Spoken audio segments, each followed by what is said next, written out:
The morning after the live stream, the digital atmosphere felt heavier than usual. Comment sections were crowded with long paragraphs instead of quick jokes, and private messages carried an undertone of frustration rather than curiosity. The audience that had tuned in the night before expected confrontation, clarity, or at least progress. Instead, they were left with a sense that something important had slipped away before anyone could grasp it. People wrote the same thing in different words. The opportunity was there, and the panel didn't use it. A conversation meant to unravel a complicated situation had dissolved into fragments, leaving more questions than answers. Viewers replayed the events in their minds. The uneven dialogue, the sudden rise in tension, the decision to cut a voice out of the conversation entirely. What lingered wasn't the chaos itself, but the silence created afterward. The turning point of the live stream came the moment Justin joined. His voice burst into the conversation abruptly, sharp with emotion and frustration. His first words carried profanity, a choice that startled both viewers and the host. But beneath the harshness was something unmistakable: urgency. Whether people approved of his delivery or not, he had come with something to say. And then, almost as quickly as he arrived, he was gone.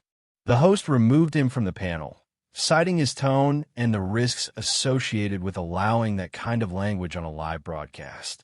Some viewers agreed, many didn't. They argued not about Justin's behavior, but about the potential truth buried inside the disruptive moment. In their view, the issue wasn't whether he was polite. The issue was that he had been stopped before he could explain anything. Across the internet, people began comparing notes: Justin's past statements, his earlier claims, his previous interviews. What stood out was not his composure. He rarely presented himself calmly, but his consistency. For months, he had described events involving Patrick and the Whittakers in almost identical detail. He never revised his story to suit new narratives or shifting alliances.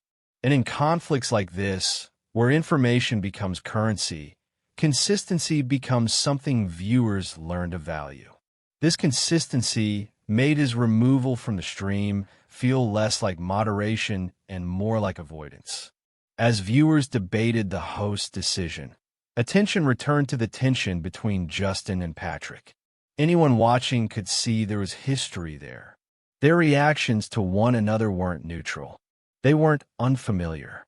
They belonged to people who knew each other's patterns, triggers, and flaws. Patrick's expression when Justin spoke told its own story: irritation, defensiveness, and something that resembled dread. That reaction unnerved viewers more than Justin's outburst. People wonder why someone reacts that way unless the speaker holds something important, something inconvenient, or something accurate. The conversation dropped into chaos after Justin was removed. The chat filled with speculation, anger, and disappointment. What could have been an opportunity for accountability turned into a missed moment. Other viewers left the stream entirely, turning their attention to another story playing out online that same night, a far heavier one, centered on the loss of a 6-year-old child. The contrast between the two live streams served as a painful reminder that behind every digital argument lies a real human story, sometimes overshadowed by drama that shouldn't matter as much as it does. Yet even in the midst of tragedy, the unresolved issues with Patrick and the Whittakers remained lodged in the minds of many. At the core of their conflict was a financial agreement, a promise Patrick made to Betty and Larry Whittaker but had not fulfilled. The longer the debt remained unpaid, the more people questioned his intentions, character, and credibility. In discussion threads, people debated whether Patrick ever meant to keep his promise. Some believed he was overwhelmed and made mistakes. Others insisted he felt betrayed by the Whittakers and had emotionally withdrawn from the situation. But the fundamental question remained simple. If he owed them money, why hadn't he paid them? Excuses didn't erase the obligation. Frustrations didn't cancel agreements. And feelings, however complicated, didn't absolve commitments. Many observers believed the Whittakers felt misled or abandoned. What Patrick might interpret as betrayal, they might see as disappointment or exhaustion. Once trust collapses, it often collapses completely, and the aftermath is rarely neat or easy to navigate. As people revisited the previous night's panel, they began discussing how truth gets managed in online spaces. Who gets muted? Who gets elevated? Who gets framed as unstable? Who gets framed as credible? It's a pattern seen repeatedly in digital conflict. Control the microphone, and you control the narrative. But control doesn't always produce clarity. Sometimes it produces suspicion. Throughout the day, conversations shifted toward a different figure, a YouTube live streamer who announced plans to give Justin a platform to speak fully. Her approach contrasted sharply with the previous panel. Instead of shutting him down, she intended to let him finish, to allow him to lay out his account without immediate interruption. The more time passed, the more skeptical the community became. Some openly wondered if Patrick even had the money anymore. Others speculated that he never had it to begin with. A few argued that if he wanted the tension to disappear, paying the Whittakers would end the conflict instantly. The simplicity of the solution made the complexity of his avoidance even more striking. People also noticed how comparisons emerged between Patrick and others who stepped forward to support the Whittakers financially or emotionally without obligation. The contrast sharpened public judgment. When one person avoids responsibility while others take on burdens voluntarily, the imbalance becomes impossible to ignore. And beneath all of this was a detail many kept returning to. Patrick lived near the Whittakers. Physical closeness often sharpens emotional conflict. When someone lives close enough to witness the consequences of their actions, avoidance becomes a choice rather than a necessity. This proximity made stories shared by the Whittakers feel more tangible, more credible, more grounded. Viewers considered claims about conversations near a truck window, neighborhood tensions, and small, everyday conflicts. In the context of proximity, these details felt believable. Real conflict rarely happens in grand declarations. It happens in doorways, driveways, parking lots, and moments too ordinary to script.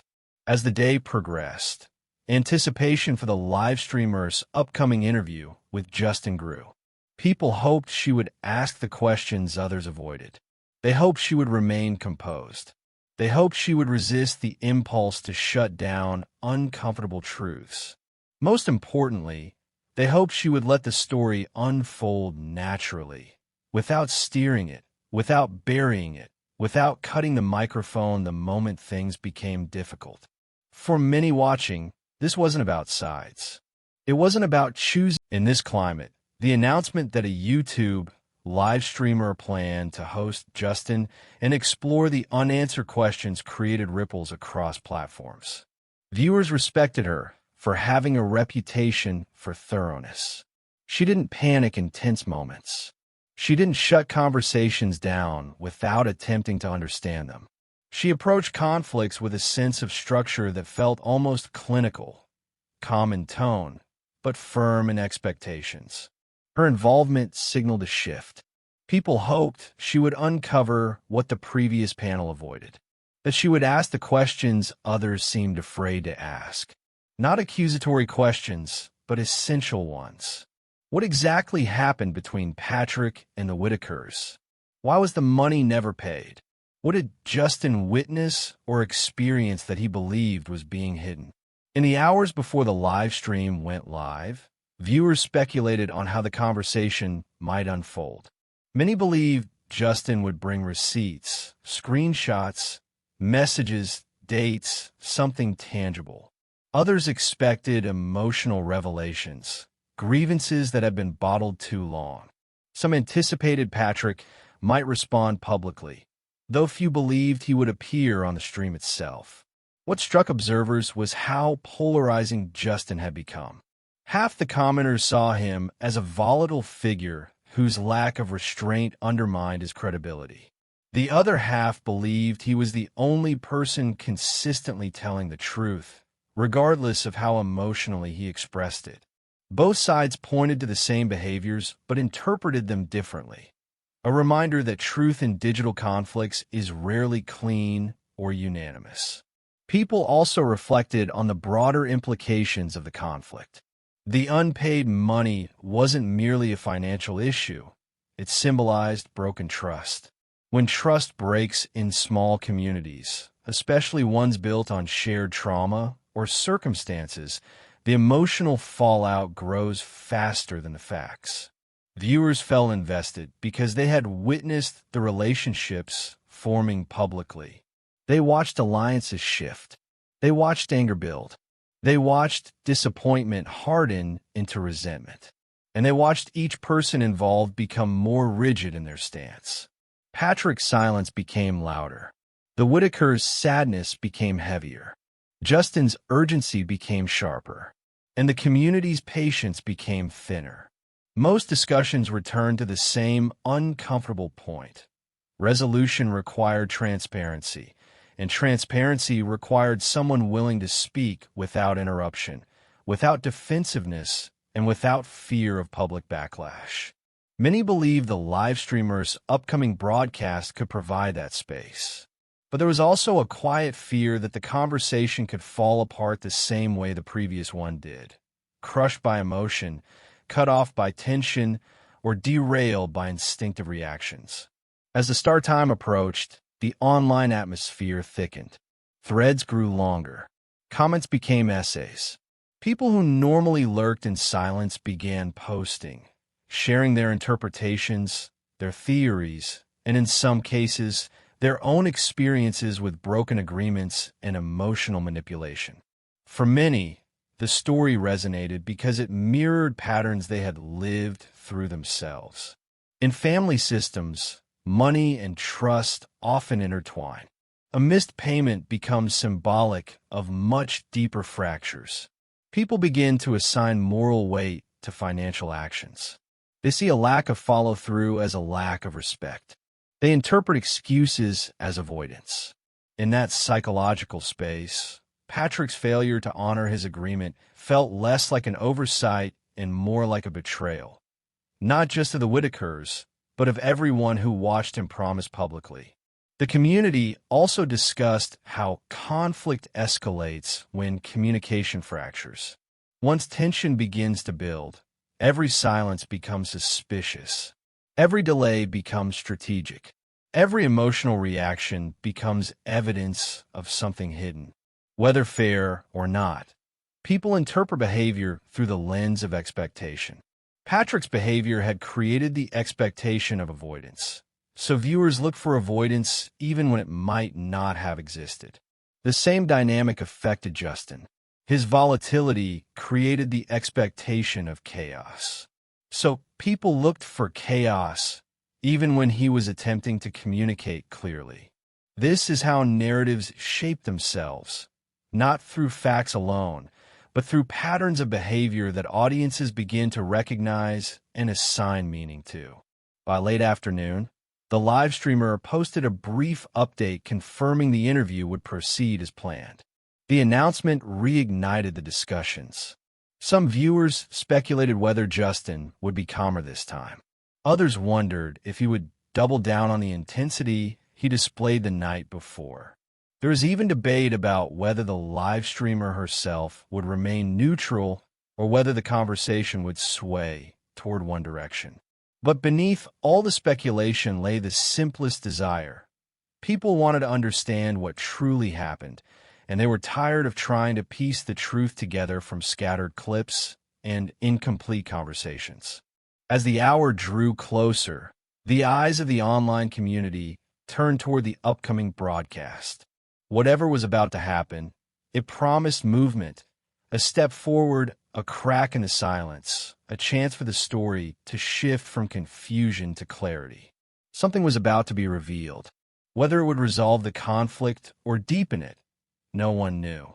But people were ready to hear what had been stalled, muffled, or cut off the night before. Comment below and share your thoughts. As Justin's voice finally entered the live stream, there was an immediate shift in the chat. Comments began scrolling faster. Some reactions were supportive, others skeptical, but the collective focus sharpened.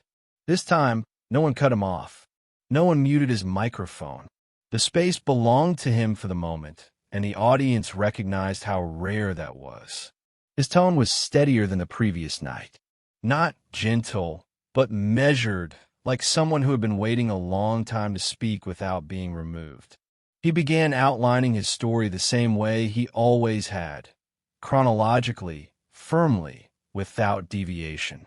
He spoke about the early days of his involvement, how he met the people now at the center of the conflict, how relationships formed, and how promises were made.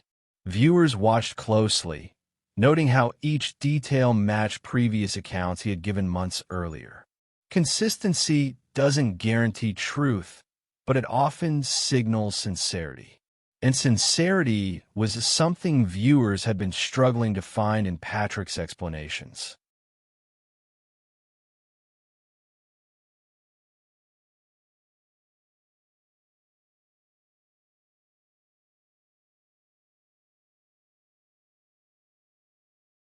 What caught people's attention wasn't just the content of Justin's story, but the emotional texture beneath it.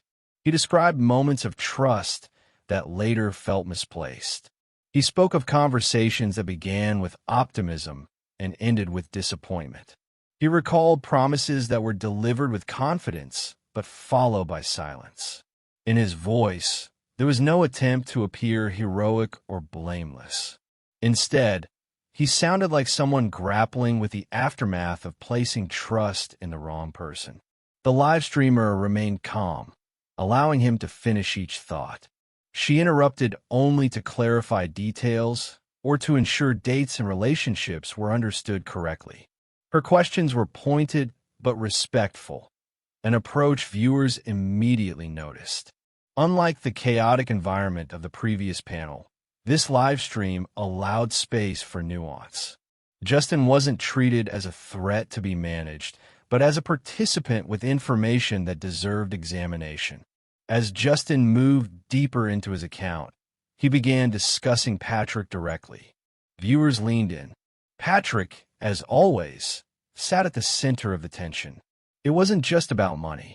It was about behavior, patterns that repeated themselves across interactions, promises that dissolved into excuses, and a disconnect between the image Patrick tried to present and the actions he carried out behind the scenes. Justin described specific moments when Patrick assured the Whittakers they would be paid.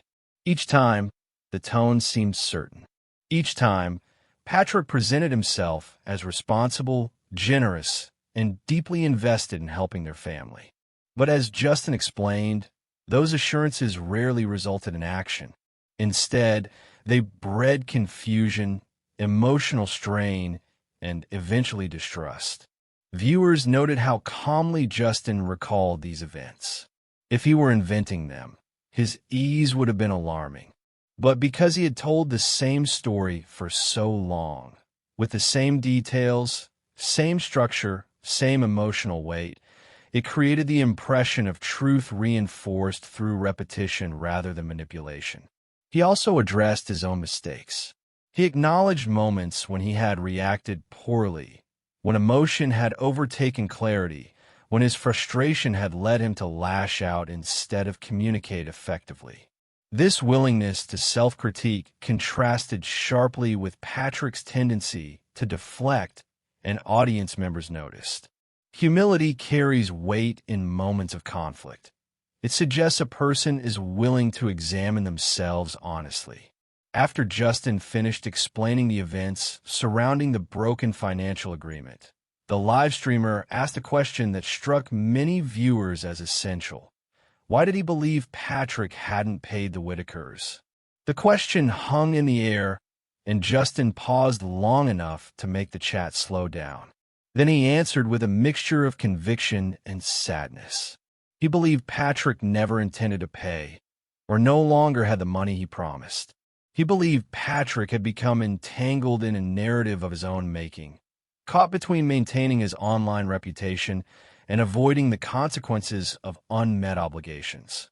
He described how Patrick used emotional explanations to justify an action, creating confusion rather than accountability. The audience resonated with this assessment. For months, Patrick's public statements had felt contradictory, expressing sympathy for the Whittakers while distancing himself from the responsibility he had created. He spoke about betrayal, but never addressed the imbalance of trust in a meaningful way.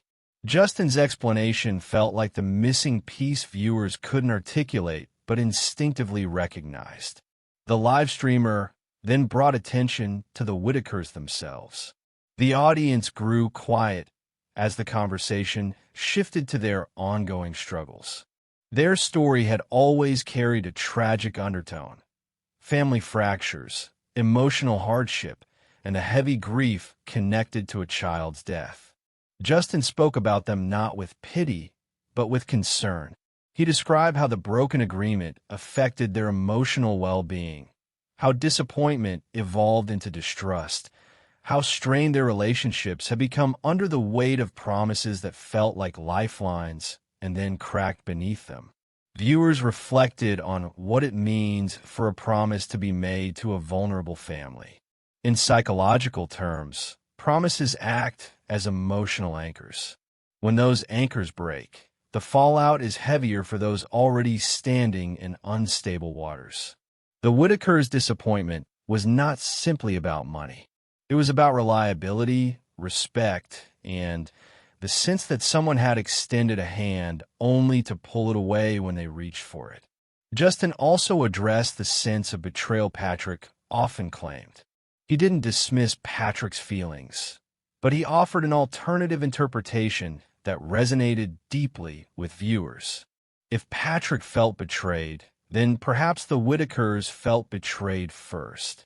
Maybe their reaction was not malice, but defense, an attempt to protect themselves from repeated emotional injury. This perspective reframed the conflict, shifting responsibility away from blame alone and toward understanding the dynamics of broken trust. As the conversation continued, the live streamer asked Justin about his motivations. Why speak now? Why involve himself at all? His answer surprised some viewers. He insisted he was not trying to create drama or elevate himself. He was trying to correct an imbalance, a silence that had allowed misinformation and misunderstanding to flourish. He believed clarity was necessary, not only for the Whittakers, but for anyone who had been affected by Patrick's shifting narratives. The live stream never slipped into the chaos viewers feared. Instead, it became a moment of collective listening. Justin spoke, the live streamer asked thoughtful questions, and the audience stayed engaged without erupting into hostility. It was the conversation the previous panel could have been had the environment been structured with intention rather than reaction. By the end of the discussion, the mood among viewers had shifted. They weren't satisfied completely. Conflict rarely offers tidy resolutions, but they felt grounded. Something had finally been said without interruption. A version of the truth had been put on record.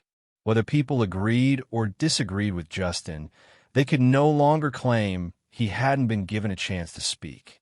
Now that the truth had been spoken openly, how would Patrick respond? Would he address the inconsistencies? Would he remain silent?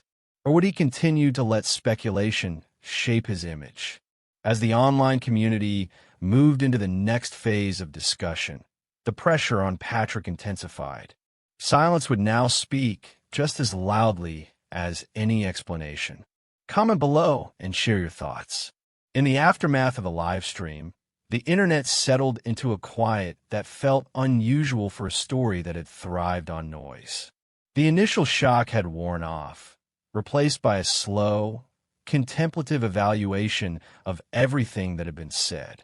Screenshots circulated timestamps were compared, and viewers replayed segments of the video, listening closely for details they might have missed the first time. The community wasn't acting out of obsession, but out of a desire to finally piece together a narrative that had been splintered for far too long. The central question now shifted toward Patrick. For months, he had occupied a space filled with ambiguity. His explanations had been partial, his tone at times defensive, his choices often inconsistent. People had sympathized with him earlier in the timeline, believing he may have been overwhelmed or misunderstood.